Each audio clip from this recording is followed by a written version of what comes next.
All right, Guardians, welcome to episode 55, where we're going to talk about defeat by Dallas Trinity in Brooklyn, BK all day. A late tie here in FC Dallas at Toyota Stadium. My trip down south to another Toyota field, Oh, not it is stadium. Toyota, isn't it? It Yeah, I is forgot Toyota about that. Field. Then we're going to talk some USL news, some stadium news, some results for the weekend, and Open Cup, which will come out the same day, or which will be happening the same day as this episode. So we will talk about that next here.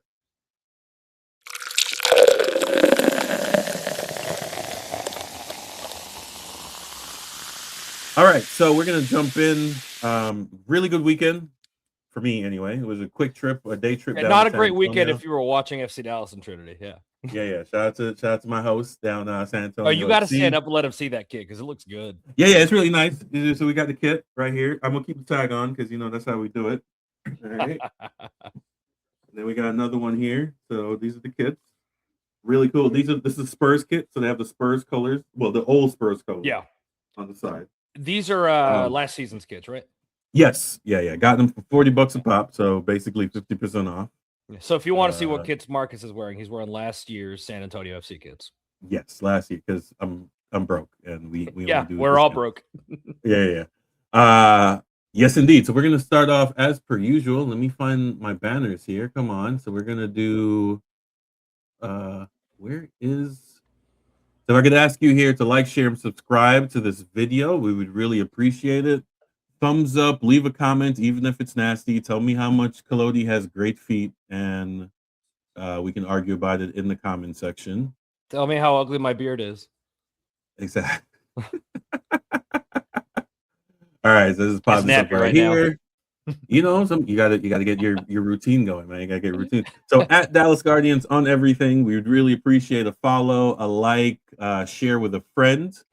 That's how we can keep you updated and expand our reach here. I would say help me get some of these expenses for these trips I'm taking. But that's not going to happen. As if you see a penny of any of this stuff. Yeah, exactly. This is all for the love of the game. So the reason we're gonna do this before we move into physical media. So I'm trying to do a new segment called Away Days. So San Antonio was the first one. Video should be coming out sometime this week or next week. We should get the other 3 interviews from ISC sometime next week after I see Hubert and he. Yeah, we're having trouble connecting on this. Technology. I am the producer, editor, and all the other stuff that happens to these videos. So yeah, we'll get it out. But yeah, Away Days. So whenever any of us travel, I'm going to try to get people to record videos. I have San Antonio, Corpus Christi, Austin, and Houston planned for me to do. And I'm going to try to see if any other group members are traveling. I know Colorado is a big away travel day for some of our dads. So yeah, so I'm going to try to get that. So Away Days is going to be a new segment that we're going to try to get on top of the interviews that we've done for sure. So I'd really appreciate a like, share, and subscribe, and a thumbs up on those videos so we can bring you more content. All right, so we are going to move into physical media of the day. I had my wife pick this one out. We are doing Good Charlotte. Oh, classic. Yeah. The Young and the Hopeless. I had one of those songs stuck in my head this week. Yes. Yeah. The anthem. So she brought it to me and I'm like, of course. Yeah. Yeah. She brought it to me and I'm like, I don't know any of these records. She's like, sure you do. So we played it and I know the anthem. I'm pretty sure it was on a TV show intro and I can't remember. Maybe I'm misremembering that, but I remember the beat kicking in. I'm like, that reminds me of a TV show. But yes, Good between Charlotte. That one and Lifestyles of Rich and the Famous, it was everywhere. Yes. But Good Charlotte. I mean, I know this, and I make the joke. This was during my TRL era, right? So if you're a rock band, so this is Alien Ant Farm, Blink 182, All American Rejects. That era of rock, quote unquote, is all for me. Anything after that, like I think Panic at the Disco might be like the last new band I found. So that's what about Taking Back Sunday? You're in that era too, like. Yes, a little bit of them. Okay. No, yeah, a little bit of them. The tail end of Green Day. Obviously, I didn't listen to them when they came out. Obviously, you did all the hipster stuff, the Nirvana, you know that stuff, Pearl Jam, all the hipster shit. But yeah, so if it was between 98 and 2000, when did Carson Daly leave? 2003, 2004, right around there. Right before the Britney Spears and Christina Aguilera took over that whole era. And then Alien Ant Farm, Annie, Are You Okay? All that good stuff. But yes, so this is squarely in that realm for me. So Good Charlotte, The Young and the Hopeless. What do you have today, Hubert? Cool. First off, I did get to see Good Charlotte live, and that was a lot of fun. They're chaotic, or were. I don't know anymore. For me, I brought a book this week. A lot of you probably know I'm a big coffee guy, so I brought one of my more fun books. It's The World Atlas of Coffee by James Hoffman. James Hoffman's one of the more popular internet personalities in regards to coffee. If you haven't looked him up before, looked him up. He's got some incredible YouTube videos where he literally just brews all sorts of different stuff. He even did like a brew pipe thing one time that was just, goofy. But he gets into like the science and all that physics of coffee, chemistry, all the things. Really cool dude. And this book like covers the basics of coffee, and then like we'll even go like country to country, breaking down the countries and what they do. And really cool book. It does, I think, unfortunately, have to come from the UK, so you have to keep that in mind if you order it. But cool book. Check it out. Amazon has it in their store. Yeah, probably. Local delivery. Yeah. I don't love buying books on Amazon for reasons, but support your local small bookstores, independent bookstores. I have found that one at like half price books and stuff like that before. Which is at least a step up from Amazon. So yeah, I mean again, we are Neanderthal here. Brick and mortar still has a purpose. We can't really depend on the internet for everything. But anyways, that's another story for another day. Yes, it is. We could rant about that one all day. Yeah, we need to talk about our food independence and all that good stuff. So that's besides the point. But yes, so we have good Charlotte and we have good coffee. I am still contemplating my budget. Obviously, I owe the IRS $3,000, so we're gonna have to wait on this coffee machine. But it is on my list, for sure. What the old Biggie line: more money, more problems. Once you hit that next tax bracket, all of a sudden your taxes are, So. Shut up! We're paying too much in student loans all of a sudden. I know, man. It's sad to say that I had more fun when I was poor. But whatever. It is what it is. All right, so we're gonna jump in here. Let's see. FC Dallas talk. Interesting weekend. I wasn't at the game. Obviously, I was down south. We'll talk about that later. But here we go. Here's the lineup. We made some changes. DC started over Bernie and scored. So does that mean that Bernie's spot is gone, or they made it sound like Bernie had a small knock or something?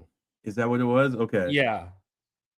I don't think he played specifically wed, but when you score a goal, then we have a problem. I mean, it means something, right? I don't know, man. My thing was, God, the defense on that side as a result, like St. Louis just running at the right for like the entire first 20 minutes and just nothing stopping them. Enough that I think Shaq Moore flipped to that side at one point. I don't even know. They did. That was crazy. I want to say this was probably Asaze's worst game because he has freedom from the highlights I saw. I think I watched like 45 minutes of the game. Yeah.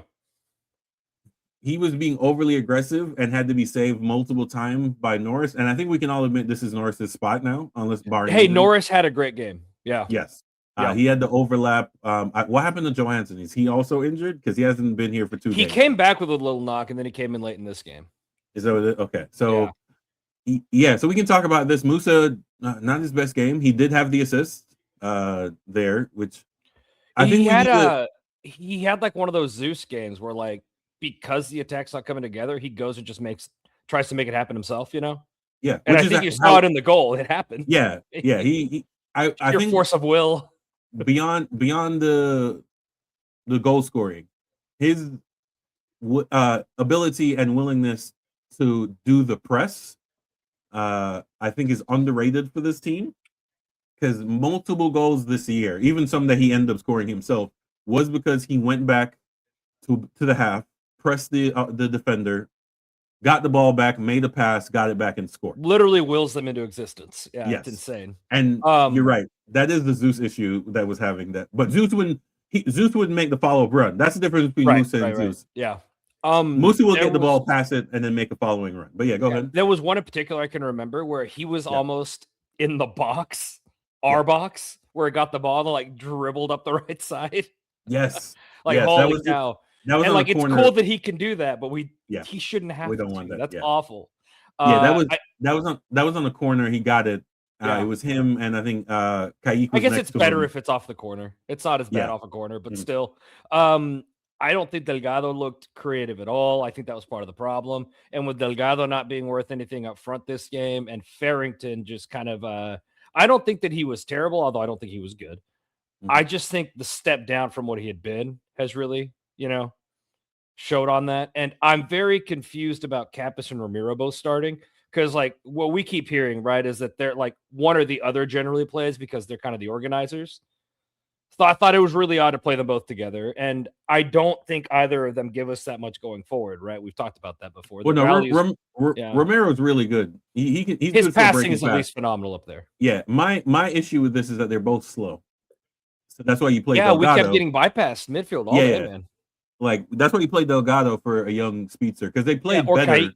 Like, yeah, that's what I'm saying. They played better once Kayik came out.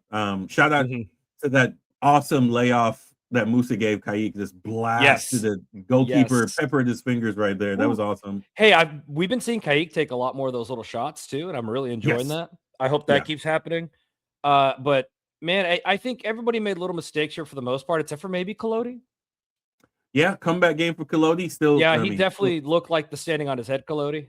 Yeah, I would be really pissed if I was him and that's the goal that went in on me.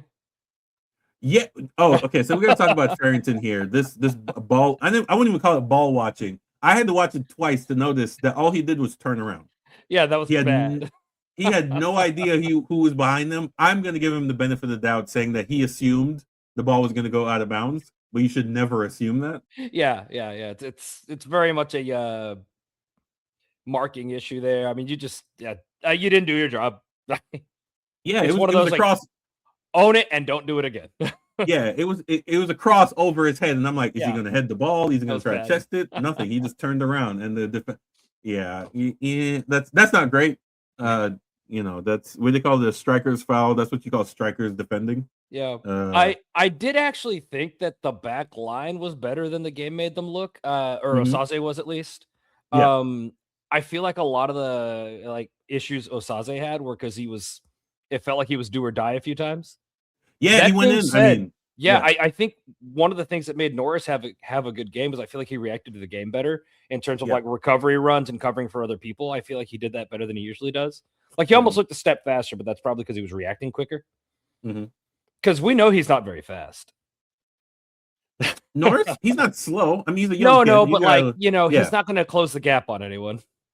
True. He's got the saving grace with Nolan is, and I'm glad he figured this out because his position he's playing right now is not his natural position. He's a 6'8". They're converting him, but they couldn't convert him until he figured out the yellow card thing because it's okay to be a 6 and 8 and get a yellow card every game. If you're a defender, you're usually in the box when you're defending, so we can't afford for you to be doing that. Half of those turn into penalties. Yeah. So I'm glad God forbid you get a dog. So.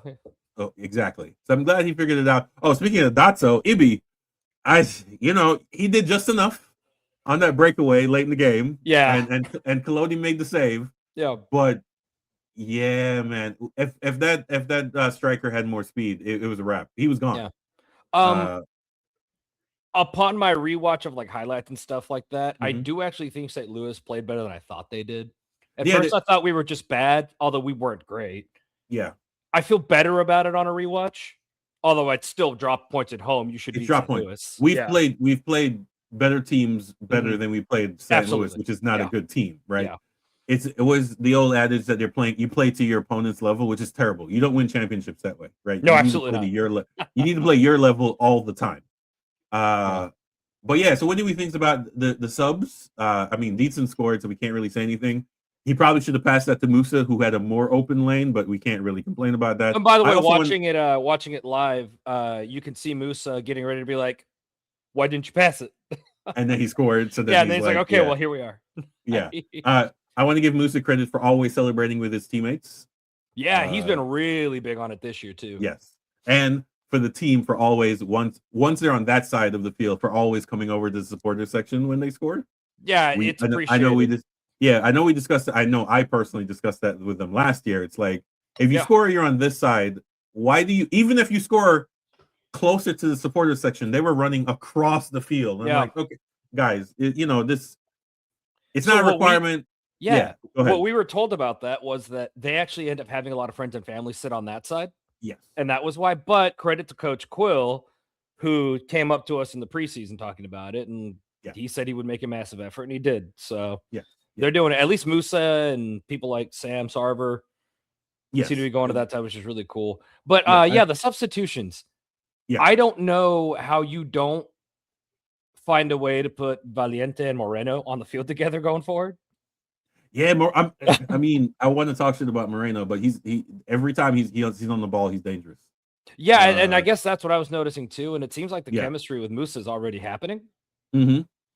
Yeah. Which is kind of cool. So I don't know. I thought the subs were good. I thought the last 20 minutes was solid. Yeah, that looked good. Yeah, I agree. All right, I'm going to be careful about saying this. Valiente, Romero, and what's the other guy? Moreno need to be starting. The other sub we wasted on a kid. I mean, we call him a kid. He's a U22 initiative. He hasn't done a single thing since he's been here that made me think that he's going to make. Ran Benjamin? Yeah, I'm just. What is the point? Yeah, my read on this one so far was more of just a rotation thing. I will say that in this game, at least, I thought he didn't do anything wrong, which is a good starting point, I guess. But he definitely didn't do anything to win it. That's for sure. He's giving me Salah vibes right now. This is feeling like a waste of money. It's like, what? Why are you even here? I don't. Yeah, I'll give that one more time, but yeah. Because him and Dietzen have basically played the same amount of minutes. I mean, Dietzen started this game, so not equal amounts, but even in the limited time we saw Dietzen before this, he looked dangerous. My issue with him is that he was more Obrian, where he had the pace, but not the finishing ability. He scored, so at this point, I can't really. Yeah, honestly, for me, my only real problems with Dietzen were like, we're running like that 3 or 5 back thing, and he has no defensive ability. No, he doesn't. And we do have to give Bernie credit for learning defense. I think they broke him. I think they broke him by teaching him defense first. Right, as an offensive player, classic FC Dallas, by the way. Yeah, it's like I know I have to go back, so I'm not going to expend too much energy going forward because I know I have defensive responsibilities. Who do we put over there if Bernie goes down? Like it's Dietzen, apparently. That's it. What do we do? Seems to be but yeah, no, I know. Buzz mentioned this last week that we were running one of the shallowest benches. Yeah, it's bad. I think we've expanded it. I think at least 2 more people. Mm-hmm. Obviously Ricky Lake, who we were hyping earlier, hasn't gotten any minutes. I think they sent him down to North Texas. So we're running a 16-man team, basically, right? The starting 11 plus 4 or 5, give or take. Dietzen we're going to be missing for World Cup, obviously, because I mean, not very long. They're going to lose every game they play. But shout out to Haiti, stop I say. Congratulations. I can't really say anything because they qualified and we didn't as Jamaica. So my thought process on all of this is the best teams in Major League Soccer have decent benches. It's about depth. The one guy goes down, they might not be as good as the next guy. Sorry, it's the guy that was up, but they're at least comparable or they can handle the position. It's the reason Liga MX tends to do better in longer tournaments. It's not because like their starters are better, although that's sometimes true.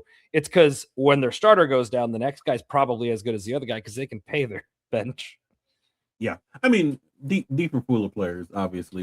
Well, like I guess my example for this is like we've talked about Marco Farfan. He's not a world beater. He was serviceable most of the time. And Tigres paid like what, $3 million for him? Yeah, to sit the bench.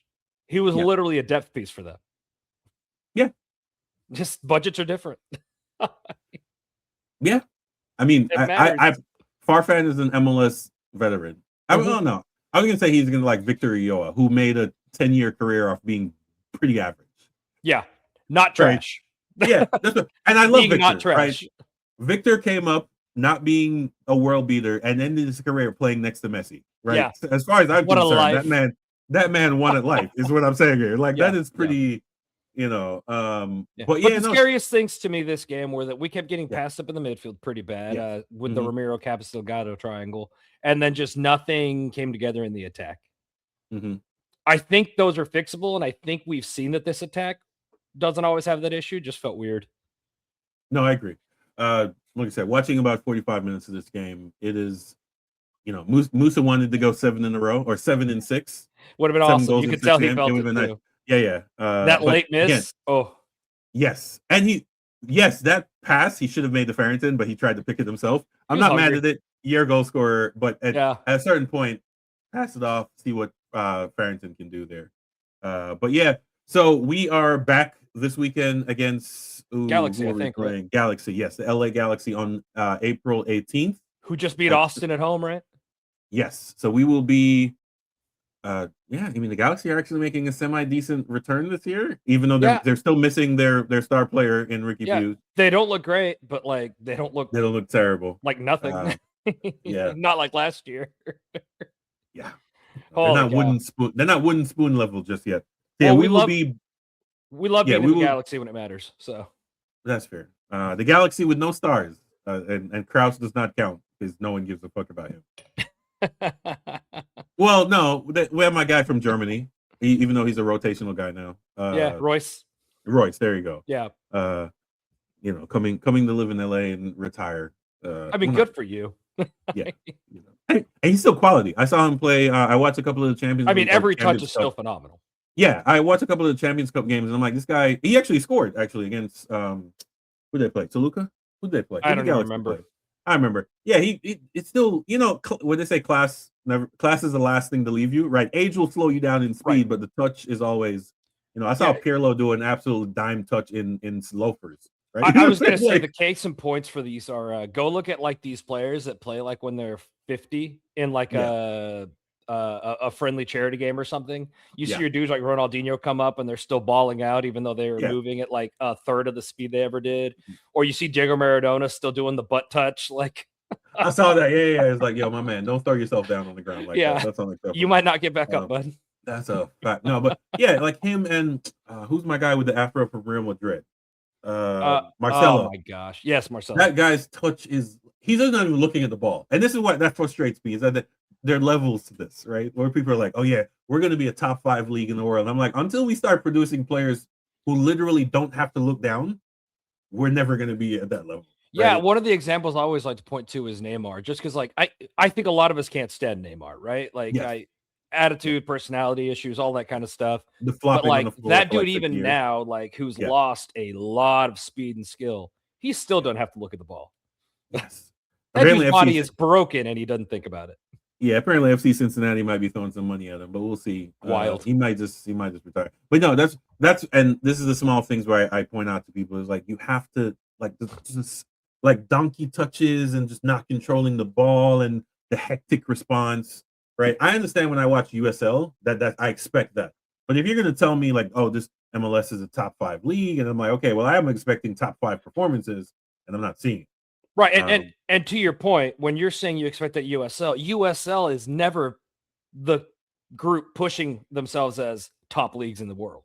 Yes. They just want to be competitive. They don't pretend to be. Yeah. Yeah. They just want to be. And to be honest, I watched this game, and there was a number 13. I can't remember his name. I actually have the lineup here. Hold on. It was actually Viva Night. Oh, that's sick. It was pretty awesome. Pretty good crowd. Just shy of 6,000 in that building. It is starting to show its age a little bit. It is one of the original NASL stadiums. That I would say got to show respect though. It's showing its age. Yes, it's showing its age. But yeah, we need more. And here's the thing: we need more soccer-specific purpose-built stadiums at that level. And this was one of the original. I'm trying to figure out who this guy, number 13, Akeem Ward. Yeah, he played a switchback. He was putting in so much work on the right, on the wing. The touch was awesome. The pace was appropriate. He was clearly a level above what he was playing at. But it's always the small things that differentiates a second division player and a first division player. Yeah. So yeah, great game. If you guys haven't gotten out to a San Antonio game and you're near it, you should go because they're constantly having a relatively full stadium there. They've got great supporters. Matter of fact, the oldest supporters group in Texas, I believe, for the longest time was the San Antonio group, the Crocketeers. So important to Texas soccer. Yeah, I think the stadium is 11 years old. I think, because last year was the year 10 for San Antonio. That's crazy. That's awesome. And here's the thing: as long as the Spurs are willing to spend money, the team will constantly. It's a really cool team, man. I love San Antonio FC. Yeah, and I did a video on this. We're gonna put that up on clip it on away days. Check out, like, share, subscribe to this video. about the guy who started the team. His daughter is wheelchair bound or whatever. So that whole development around there is called Morgan Organization. Everything That's is cool. built around accessibility. So like the stadium is built with a slope up. So to get on the second level, you just roll straight to the second level. There's Dang, I not had really a no need. idea. Yeah, there's not really a need for elevators. Now I think you need the elevator to get to the suites, but just to get around the stadium, all the bathroom stalls are wider, all the doors are wider, so it's built with accessibility in mind. And on the same complex as the stadium is a water park built with wheelchairs in mind, so everything ramps, so you can just Dang. roll a wheelchair into the building. Across the street, they're building a new YMCA with the exact same uh, uh, understanding, is that everything's going to be built with wheelchair accessibility in mind, and that's pretty awesome. Now, obviously, that guy no longer owns the stadium or the team. He sold it to the Spurs organization, the basketball organization, which I'm assuming they hoped that they could get in the MLS because the stadium is built. We That was alluded the to rumor, earlier. right? For the Yes, longest time. yeah, but obviously Austin got it, so San Antonio won't be able to. But when he built the stadium, you can actually still see the steel beams sticking out of the ground because the idea was to go up to the second level. So they had the anticipated of moving up, but the soccer wars, and we don't have to really go over that again. But yeah, it was a really great thing. If But you again, needed like one more reason to hate Anthony Precourt and Austin FC, yeah, they robbed you of a real, actually organically built team. yeah, it would have been awesome. Owned by the Spurs, like deep pockets. Like we know we. Anyways, now that's not happening anytime soon because the Spurs are actually looking to build $1 billion arena. So I don't think they're going to spend any money expanding Toyota Field. But doesn't matter. They're in USL, which is a stable league for the most part. Yeah, you bet this team will make hopefully make a play though for Premier. That'd be cool. Oh, I mean, they have the money, but Yeah, the that's what I'm seating thinking. capacity and seating capacity, all that bullshit. But yes, check this channel out for away days. That's gonna be awesome. So Yeah, I'm looking forward to that. I didn't see this either, so I'm gonna lean on you a little bit to get Oh, me good through luck. here. So, we had Ugh. Brooklyn 3, Dallas Trinity 0. I unfortunately watched most of this game. Yes. So what were your thoughts? This is, I mean, just based on the score, I'm assuming not a great performance. This is the first time I forced myself to watch an entire game at Brooklyn because that god awful camera and that tiny God. field. You don't like looking through nets, baseball nets? That's I will say, at least it's really cool to see Coney Island in the background. That is really cool. Yes. Yeah. There's literally Nathan's hot dogs right there in the background. Like that is actually kind of cool. Yeah, nothing like a Ferris wheel in the background for you to have a good time. That is kind of cool actually. But no, I mean, I think Brooklyn took that game to Dallas Trinity. They knew that Trinity was coming from their big field to this small field, and they took advantage of it. Trinity had no wide play because I just don't think they were prepared for how small this pitch is. And Brooklyn, I think the last season and this season has been so good at stifling teams, especially at home. To the point where, like, I know a lot of Trinity fans that just hate Brooklyn because they think every Brooklyn game is it's garbage because the way Brooklyn just can shut down teams sometimes. Yeah, physically and everything. Yeah, one of the few games I went to was when Brooklyn was here, and that one was brutal. Yeah, there was a lot of sharp elbows. I think 2 of the coaches on Brooklyn got red cards. It was like, I'm assuming that's the style of play they want, aggressive. Yeah. It's not the prettiest, and they've gotten better. I think the last game I watched, not at their stadium, they've gotten better. They've settled. Yeah, I was gonna say it wasn't as bad this time around, although it was still there. But I will say I don't think that was because of Brooklyn. That's because this referee, I think, called a fair game, but they called everything, man. It was super conservative. The amount of yellows people got for just like an accidental contact or like a tap and someone went down. Again, I don't remember he, she, whatever. The referee called it fairly every direction, but everything was a foul. Everything was a yellow. It was brutal. And not surprising that Brooklyn got a later red card just because of how many yellows were being handed out. But the real concern here was that Trinity had no offense. I don't remember how many shots they had.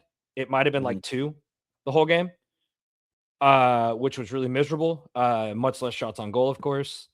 Our midfield was being bypassed. It was just nothing there. We couldn't get passes to a striker. We had a couple of subs that seemed to increase the quality a little bit, I thought, but not for the long term. I don't know. They looked kind of lost this game. It was very concerning. Brooklyn is, I think, I was gonna look for some just outside of playoff contention and getting points against us helps them. Mhm. And remember, we are fighting for playoffs now, basically. Yep, right here. Like, there's people hot on our heels. We didn't look good. Brooklyn looked better. Cook from Brooklyn had a phenomenal game. I will think that I will say I do believe that was part of it. They just had a phenomenal game. Yeah, she's a hard worker. She's their Allie Thornton. Well, she's their Allie Thornton of last year, but we're not going to get into that right now. But yeah, right now we're still in fourth. We have a game in hand on DC Power, and we have a game in hand and 3 points ahead. So it's still in our hands whether or not we make this squeak into this fourth. Officially, Sporting Jacks has clinched. They can. I mean, to be honest, I think the lowest they can fall is second. Yeah, good luck catching them. Like, that's insane. Yeah, they are head and shoulders the best league, best team in this league. Tampa Bay are still just terrible. Fort Lauderdale not doing very well. The two Florida teams are just we took one of their best players in Hamid. So it's really let's see here. Spokane 23 games, 26. I don't think that's 6 points. I don't know if they're gonna catch us. How many games do we have left? 5? I believe so. Yeah, 5 points, 15 games available. Yeah. I mean, anything's Spokane's possible. goal right now is just to get past DC if they can. I think they see that they have a game in hand, and they'll try to do something with that. I think the way Trinity are dropping points here and there, those teams will feel like they have a shot. That's for sure.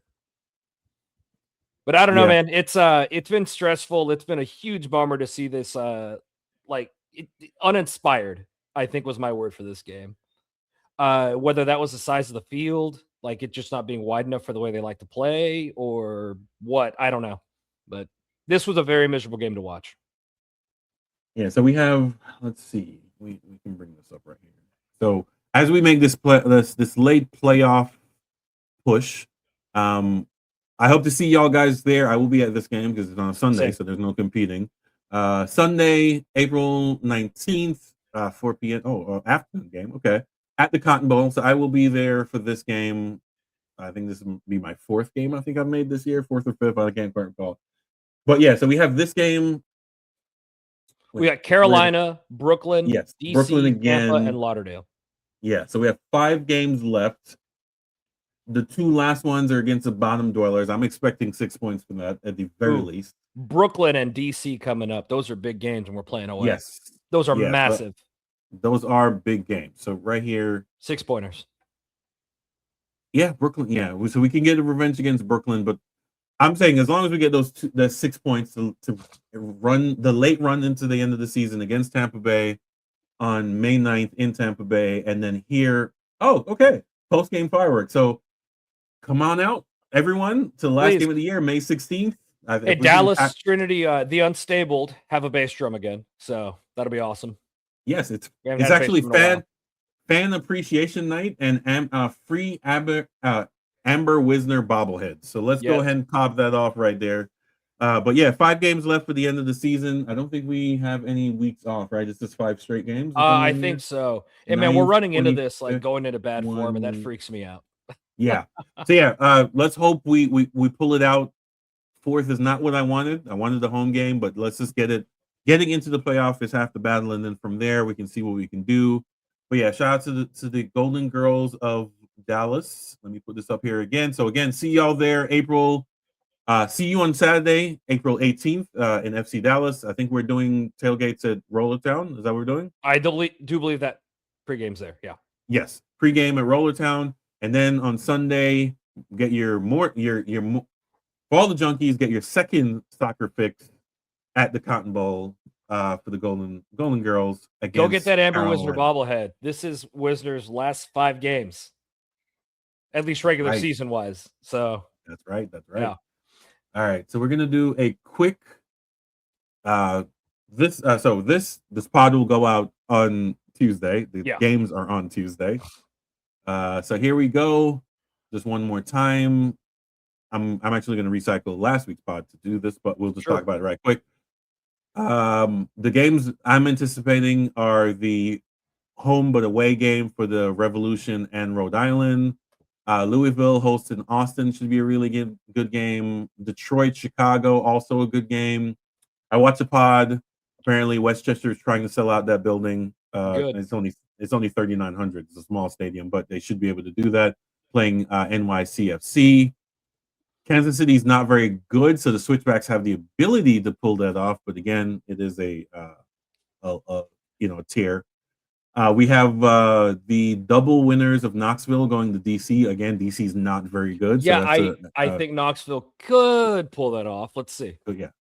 And then we have the Charlotte playing at their secondary location because that makes sense to no one exactly.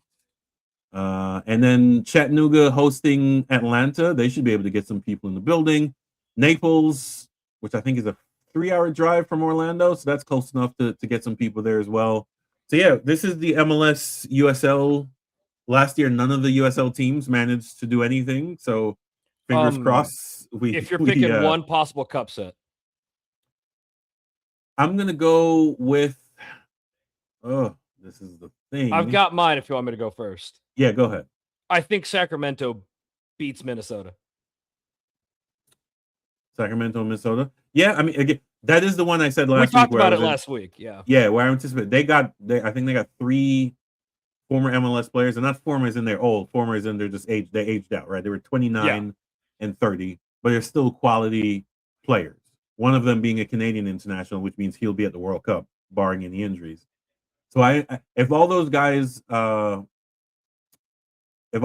healthy, yes, they are quality enough. Also, being the former champions, I think they brought back most of their guys. St. Louis is not a very good team, and they don't really have an overall. Yeah, they don't have Krause. They don't have that overwhelming 9 that's going to go do work. So they also has the ability. Last year, El Paso almost knocked off Austin, and then they crashed late. So the quality's there.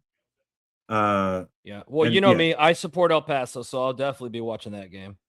Yeah. Shout out to my brother who was born there. El Paso, yes. But yeah, so that is mine. But the one I'll be watching is the Rhode Island Revolution. Hopefully they can fill the building between New England is basically, it's only 20 miles from Gillette, or 20 or 25 miles from Gillette Stadium to Century Bank in Rhode Island. So it's not like it's a far drive. So I'm assuming it's only a 10,000 seat stadium. So between both fans, I'm expecting this to sell out. So let's make it happen. So that's the one I'll be watching. Obviously, St. Louis, Detroit.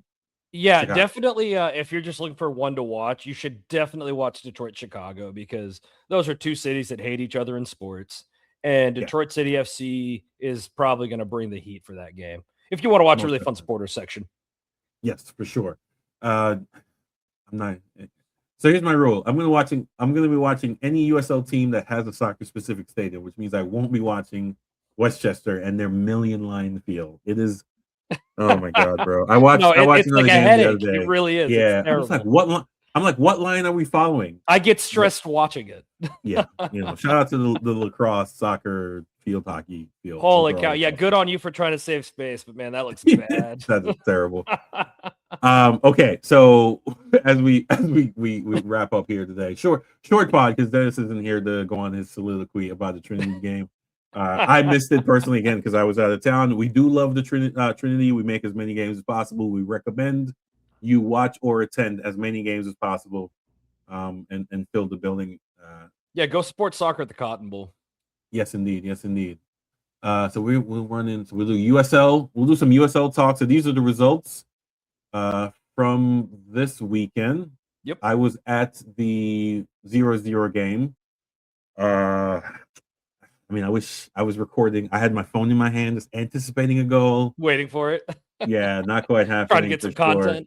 I'm trying to make these videos work out, man. Yeah. So Jacksonville, I did watch it. I rewatched the Jacksonville highlights. They are the opposite of the women. They have no firepower whatsoever. Yeah, I don't know brutal. what it is. The shootout in Loudoun, which is the DC suburb, 3-3. I did watch that game, and that was, defense optional. We were just I was going to ask what happened. Yeah, defense optional. Louisville's off to another hot start here as we lead in. Again, I still think they need to take a break. Start playing all your rookies in the middle of the year so you end at like 4th or 5th instead of 1st, because you don't get anything for getting the shield.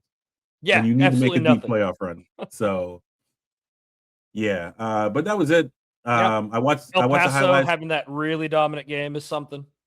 Hartfield has started off really Yeah, they've terrible. had I a don't know rough what's time. going on there. Yeah. They're usually Because they they got were rid of big their, last year, right? yeah, they won the USL Cup, so they won the in tournament. But this year they've started off really terrible. Las Vegas, for some reason, their attendance is up. They look pretty solid on the field. I don't know what changed, but maybe it's ads. My issue with that is that this is their last year in their current stadium, and they haven't announced any new plans. And their owner, Baptiste, former MLB player. Now, MLB players make a lot of money, and it's all guaranteed, but they don't make that much money. So I'm a little worried. That's a brand I'm super worried about because it is one of the coolest brands in American soccer. Yeah, the neon, they do their thing. Weren't they the first team to have a 420 night? I think it was, yes. I think they were the first team to do that. They do things a little weird in Vegas. What stays in Vegas, what happens in Vegas is supposed to stay in Vegas, unless you have to get a shot from your doctor. But so having watched this Lexington side is really worrying me. They went and spent record transfer fee. They got Louisville's best player.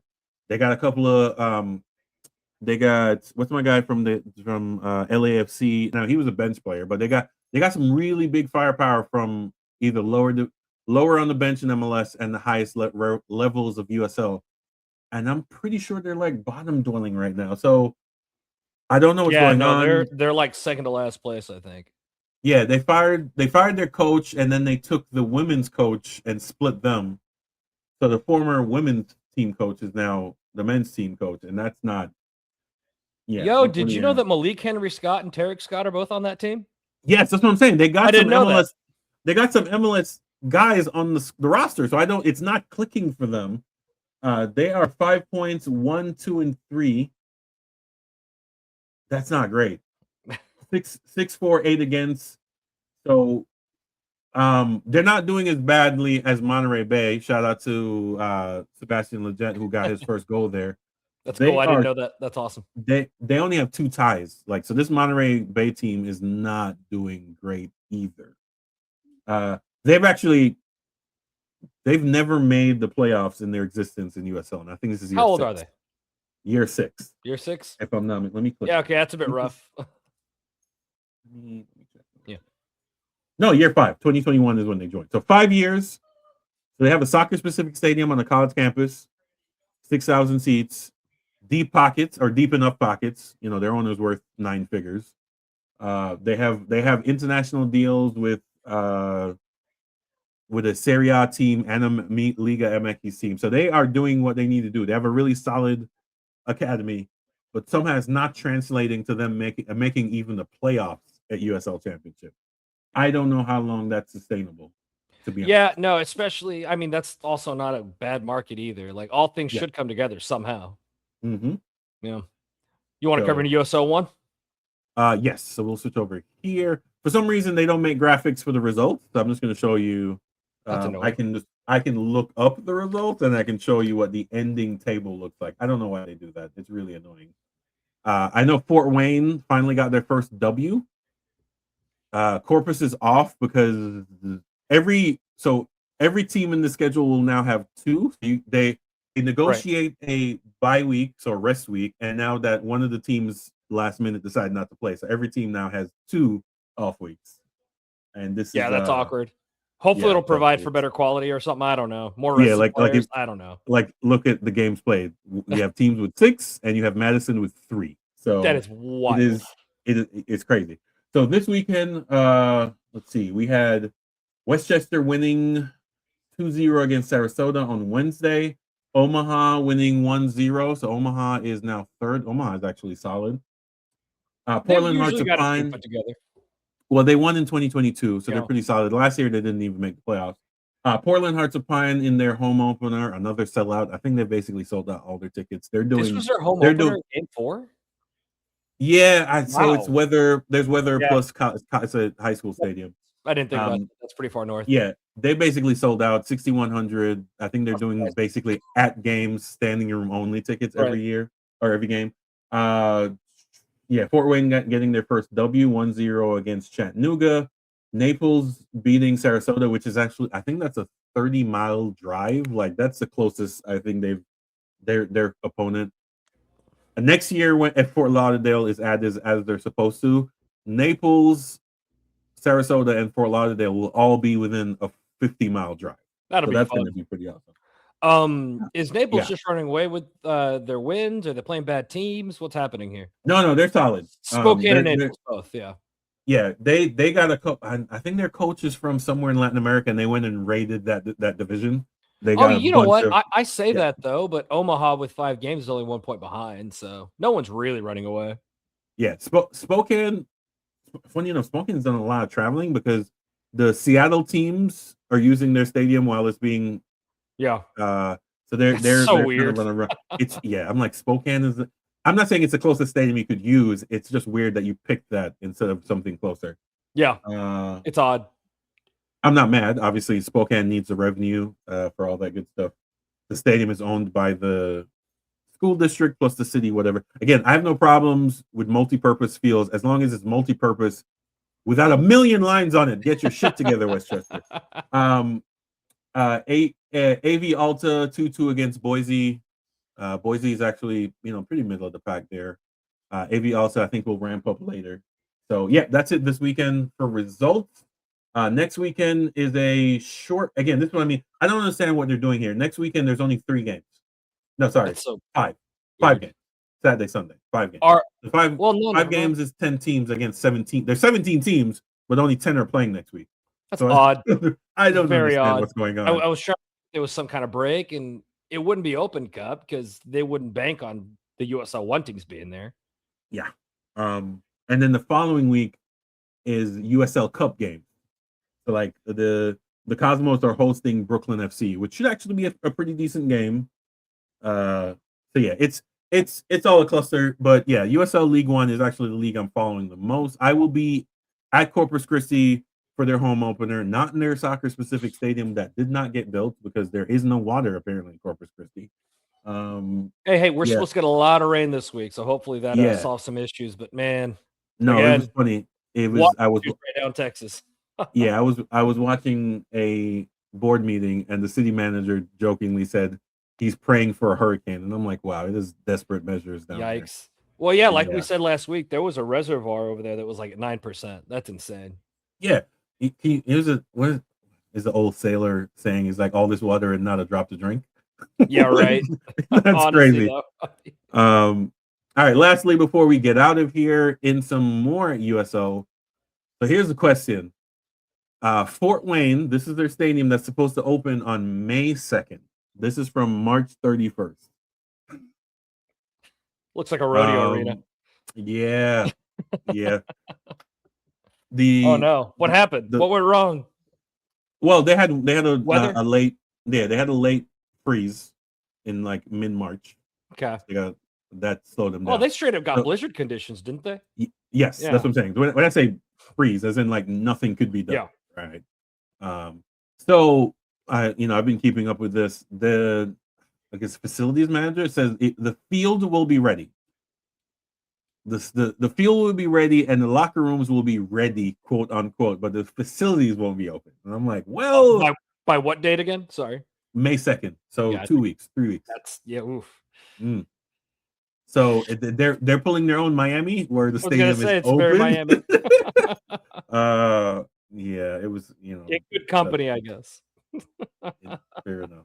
And in other news for Fort Wayne, in news to no one, the stadium is called Ruffin Mortgage Stadium, and the reason it's news to no one is because the guy who owns the team is the owner of Ruffin's Mortgage. So it's like, he has to get his money back somehow. So it is what it is at the end of the day. Yeah. I just hope the team is ran well. That's all I got. Yes, I mean, former U.S. men's national team Beasley's there, and they've it's not a new team, but they've existed for 4 years. Yeah. He just came in with the money and the connections to get the real estate done. They've also rezoned this part of town so that they can put entertainment. It's really weird. So they were looking at the zoning. There's a small subdivision of houses, but then they're rezoning it from industrial to entertainment. So it must be a weird thing going on there. I don't know. But again, Fort Wayne's got the population to like, if you get a nice little entertainment thing going, that'd be yes, cool. just a row of bars, something like Yeah. that. Nothing. You don't have to do anything. Expect. But again, I'm all for soccer specific stadiums. Small. This is a 9,400 seat stadium. Perfect. That's sufficient for this level. Perfect. I can't wait for them to be when Open Cup goes back to normal and Chicago drives down, because I think Chicago to Fort Wayne is what, 20 miles, 25 miles. Oh, it's more than that, isn't it? Doesn't matter. It's really close. It's close, right? It's so it's drivable, no problem. Exactly. It's a day road trip. Indianapolis to Chicago is like 4 hours. This isn't exactly. This is way closer than that, even. For sure. So that's what I mean. So it's just we're dotting the mat. I just wanted to bring that up. I was just like, well, that doesn't look like it's going to be ready in. Yeah. Look, I'm looking forward to when Grand Rapids is going, and these two are playing. Yeah, but Grand Rapids is MLS next, so the only way we see them is Open Cup, because. Oh dang, you're right. I forgot about that. I keep forgetting about this MLS next weird branding stuff. Yeah. So the independent, if they keep the same thing they're doing this year, the independent MLS next teams will still be in Open Cup, but all the reserve teams won't be, which is again disappointing for reasons all the way around. I'm all for it, because you can't have MLS Next Pro teams playing MLS teams, so it doesn't make any sense. So yeah, I'm showing 3 hours to Chicago. 3 hours, yeah. So about 100 and so. Wait, from Fort Wayne? Yeah, 162 miles. What's it? So okay, what's the city right on the other side of Indiana? Gary. Never mind. See, I got confused. I thought it was Gary. Okay. All right. So either way, yeah. So yes, it'll be awesome when that's built. And you're right. Once Grand Rapids is open, them and Detroit in the Open Cup, I think, will be a showstopper. Grand Rapids Stadium is absolutely gorgeous, and can't wait for it to be built. Again, we are here. We support local breweries, we support local soccer, and we support local soccer-specific stadiums, no matter the size. I think 5,000 to 10,000 is a decent-sized stadium, depending on the city you're in. I think metro areas of 500,000 should probably have like a 7,500, 10,000 seat stadium. I think that is the sweet spot for sure. Will Fort Wayne be playing Indy 11? I can't remember if they're in the same division. No, Fort Wayne is League One, Indy's championship. So they will see each other in USL Cup and Open Cup, depending on how that roundabout goes. Sorry about that. I had dogs decide to bark at the mailman. No, you're fine. No, they will see each other at least once a year for USL Cup. And then possibility in Open Cup if the groupings line up. So yes, that will definitely be arriving. I can see them doing like preseason games. So that will be a thing they will make happen. The same way I think Lexington and Louisville are playing each other 4 times this year. So between Open Cup, USL Cup, and like they're playing each other a lot. So that's pretty awesome. But yeah, so we are done here. Wow, we still made it to an hour. But yeah, thank you for making time for this, Hubert. I really appreciate you. I'm sorry for hopping on so late. No, you're good. And we didn't even mention that Dennis is not here because he got, something about a cannoli. I don't know. I don't know. Whatever. I try not to look into the euphemisms. Yeah, for sure. But yeah, see y'all this weekend. Dallas Bear Guardians. We'll be somewhere near Toyota Stadium. Follow us on socials. We'll be at Roller Town this weekend. Yeah, Roller Town. Follow us on socials to find out where we are exactly. Like, share, and subscribe this video. We will then see you on Sunday at the Cotton Bowl.